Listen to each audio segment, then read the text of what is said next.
Wonderful greetings to each and every one of you, my dearly beloved brothers and sisters, sons and daughters. How are you all? आप सबको अभिवादन मेरे प्रिय भाइयों और बहनों, बेटे बेटियां, आप सब कैसे हैं? I trust our wonderful good God has been watching over you all throughout this past 1 week. विश्वास करता हूं कि हमारा भला परमेश्वर ने पिछले सप्ताह भर आपकी अच्छी तरह से देखभाल करी।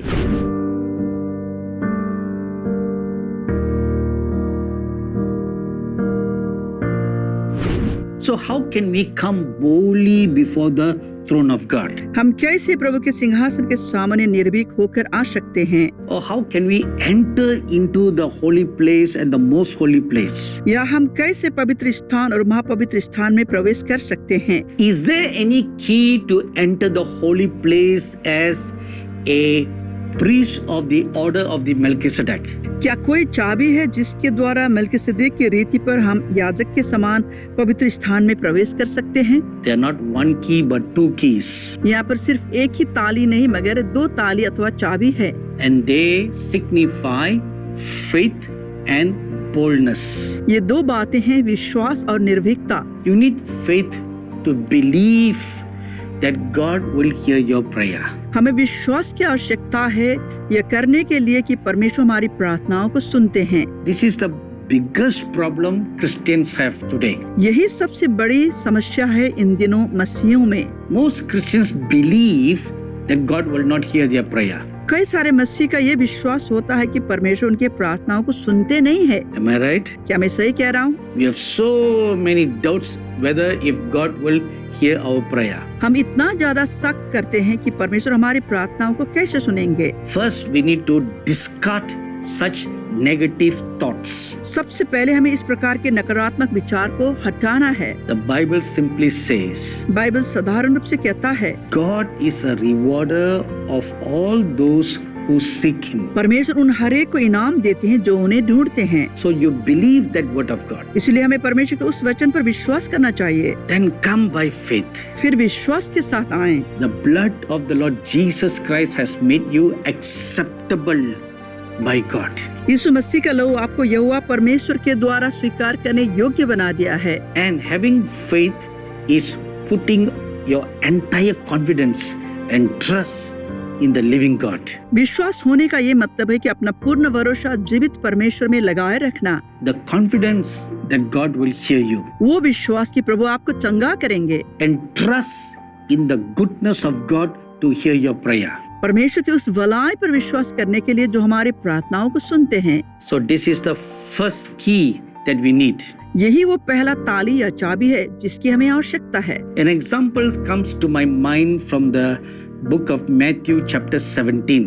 एक उदाहरण मुझे याद आ रहा है मत्ती रचित सुसमाचार के 17वें अध्याय से। A father brought his son who is afflicted with epilepsy to the disciples to be healed. एक पिता अपने बेटे को लेकर चेलों के पास आता है मिर्गी के दौरे से चंगाई के लिए। But no matter what they tried, what they prayed, the boy could not be delivered. चेलों ने बहुत प्रार्थना करी, कोशिश करी, मगर वो छुटकारा को न पा सका। And when the Lord Jesus Christ came down after praying, the father approached the Lord for help. जैसे प्रभु यीशु मसीह प्रार्थना समाप्त कर वहाँ पर लौट आए, उस पिता ने उनकी ओर रुख किया। And the Lord Jesus then rebuked the unclean spirit from the boy and delivered him. फिर प्रभु यीशु मसीह ने उस अशुद्ध आत्मा को डांट कर निकाल दिया और उस लड़के को उस दुष्ट आत्मा से मुक्त करा दिया। The disciples then came to the Lord Jesus and asked him why they couldn't deliver that boy. प्रभु यीशु मसीह के चेले उनके पास आकर पूछने लगे कि क्यों वे ऐसा करने में असफल हुए। The Lord Jesus simply said, it is because of your unbelief. प्रभु यीशु मसीह ने उनसे कहा कि ये तुम्हारे अविश्वास के कारण है। Unbelief is lack of faith. अविश्वास का मतलब है विश्वास की कमी। So when you are walking in unbelief, your prayers will not be heard and no miracles can manifest. जब आप अविश्वास करते हैं तो आपका प्रार्थना की सुनवाई नहीं होती है और कोई भी अद्भुत कार्य नहीं होता है। So faith is very simple.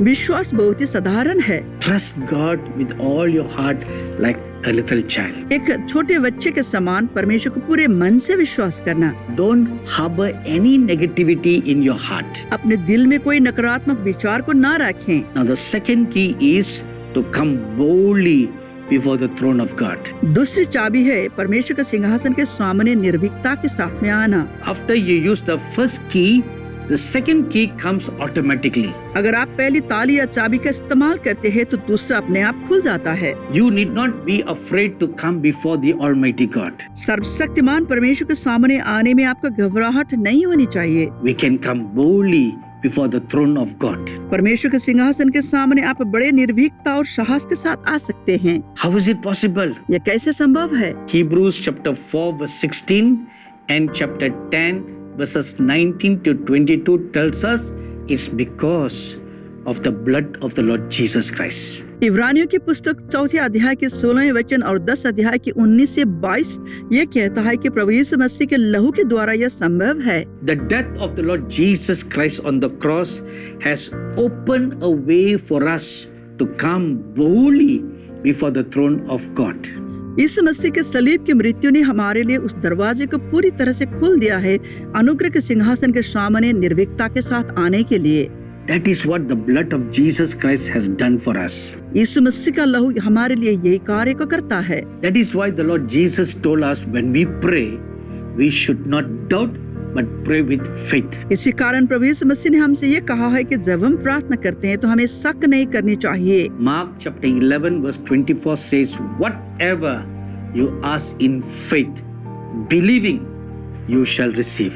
मरकुस के पुस्तक 11 अध्याय का 24वां वचन कहता है कि मैं तुमसे कहता हूँ कि जो कुछ तुम प्रार्थना करके मांगो तो प्रतीति कर लो कि यह तुम्हें मिल गया है और यह तुम्हें दिया जाएगा। So these are the two keys which you can use as a priest under the Melchizedek anointing to come boldly before the throne of grace. यही वो दो चाबी है जिसके द्वारा आप मलकीसेदेक की रीति पर परमेश्वर के सिंहासन के सामने निर्भीकता के साथ आ सकते हैं। And when you pray with faith, your prayer will certainly be answered. जब आप विश्वास के साथ में प्रार्थना करते हैं तो आपकी प्रार्थना का उत्तर अवश्य मिल जाएगा।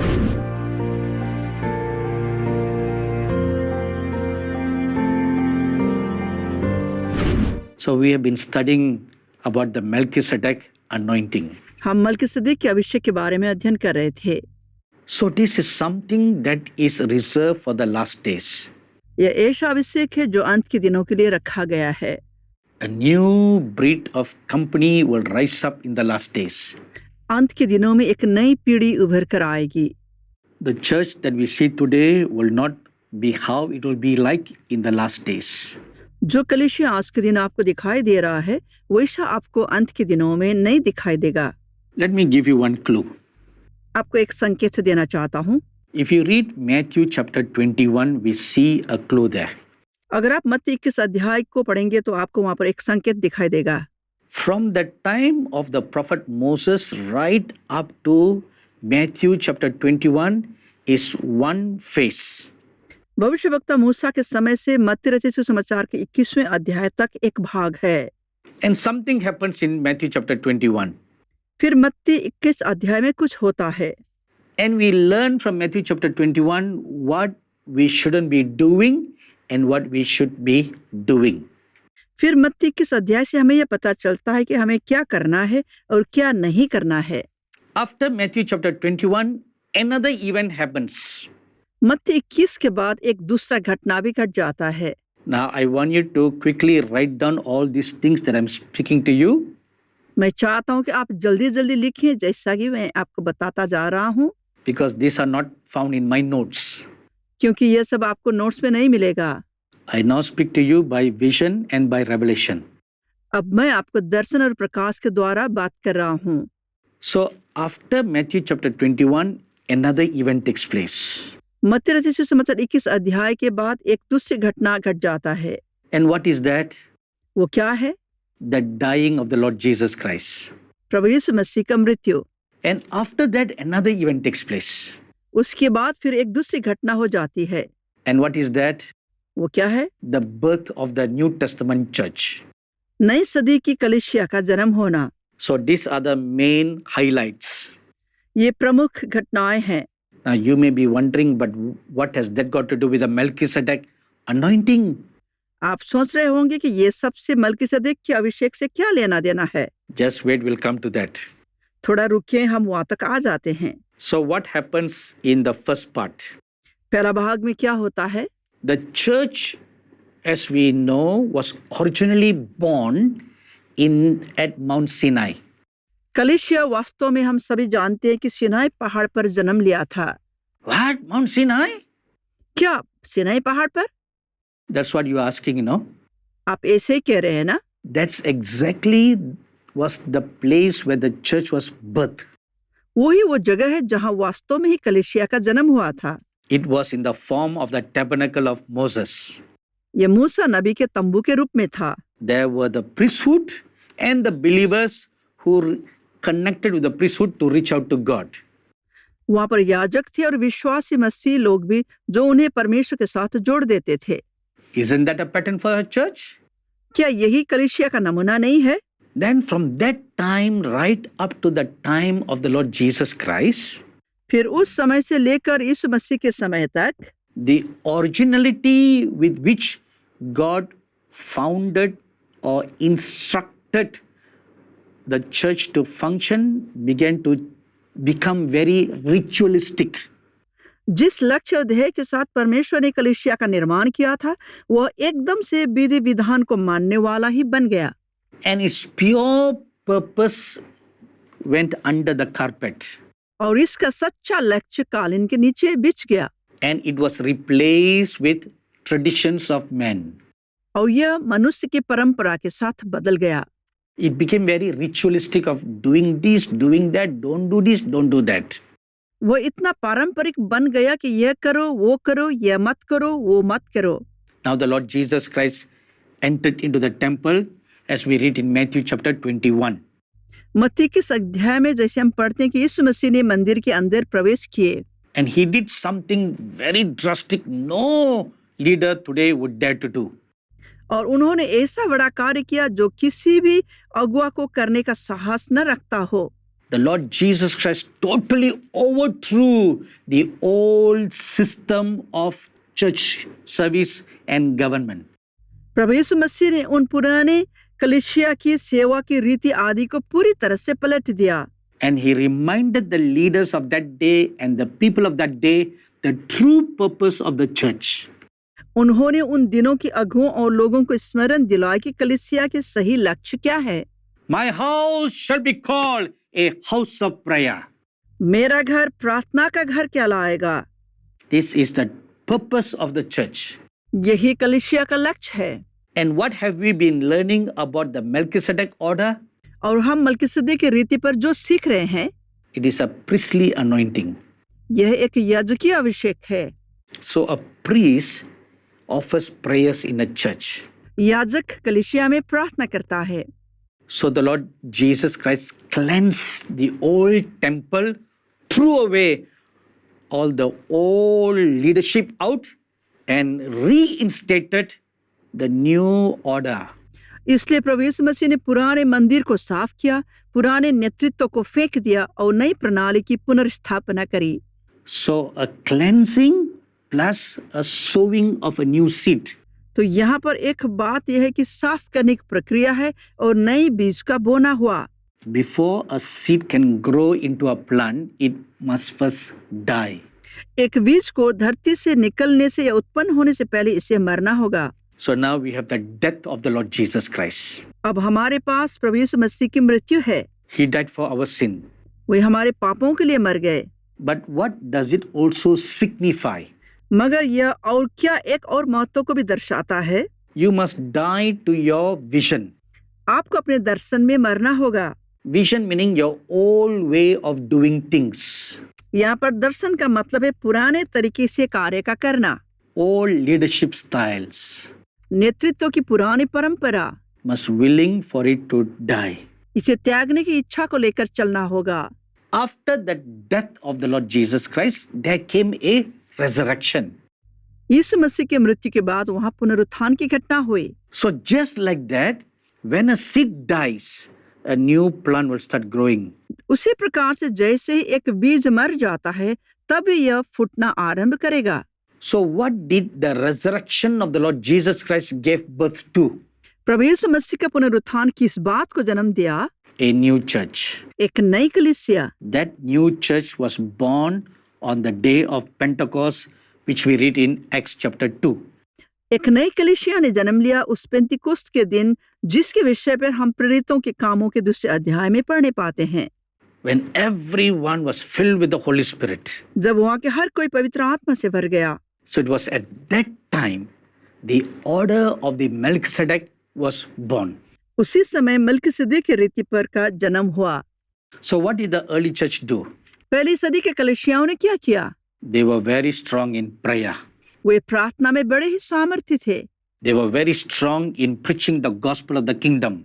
वे सामर्थ्य हिसाब से परमेश्वर के राज का सुसमाचार प्रचार किया करते थे। And thirdly, they were very strong in doing good works, caring for the poor.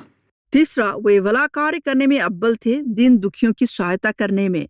This is the pattern for the church. यही कलीसिया का ढांचा या स्वरूप है। And this was the beginning of the order of the Melchizedek priesthood. यही मलकीसेदेक की रीति पर याजकपन का आरंभ था। My dearly beloved sons and daughters.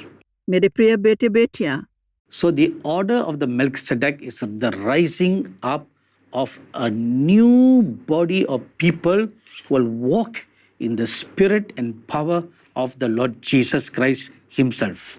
इसलिए मलकीसेदेक की रीति पर है एक ऐसे नए लोगों के समूह का उदय होना जो यीशु मसीह स्वयं की आत्मा और सामर्थ्य में चलना आरंभ करेंगे। The Lord Jesus Christ himself has been installed as the captain or the founder of the order of the Melchizedek. प्रभु यीशु मसीह स्वयं ही मलकीसेदेक की रीति पर के संस्थापक कप्तान पर प्रतिष्ठापित किए गए हैं। And the original call given to the nation of Israel at Mount Sinai to become a nation of priests is now given to the church. वास्तविकता में यह बुलावा सिनाई पहाड़ पर इजरायलियों को दिया गया था। याजकों का राष्ट्र बनने का बुलावा अब कलीसिया को दिया गया है। That is why in 1 Peter chapter 2 verse 9 it says, you are a chosen nation, a royal priesthood, the call given back. इसलिए पहला पत्रस 2 अध्याय का 9वां वचन कहता है, तुम एक चुने हुए वंश या राष्ट्र हो, राजकीय याजक, बुलावा फिर से दिया गया है। So we must rise up again now. इसलिए हमें फिर से खड़ा होना है and walk in the spirit and power of the Lord Jesus Christ to be a king and a priest. और यीशु मसीह के सामर्थ्य और आत्मा में चलना है, राजा और याजक बनने के लिए। This is the new temple that the Lord Jesus Christ is building in these last days. यही वो नया मंदिर है जो प्रभु यीशु मसीह इन अंत के दिनों में निर्माण कर रहे हैं।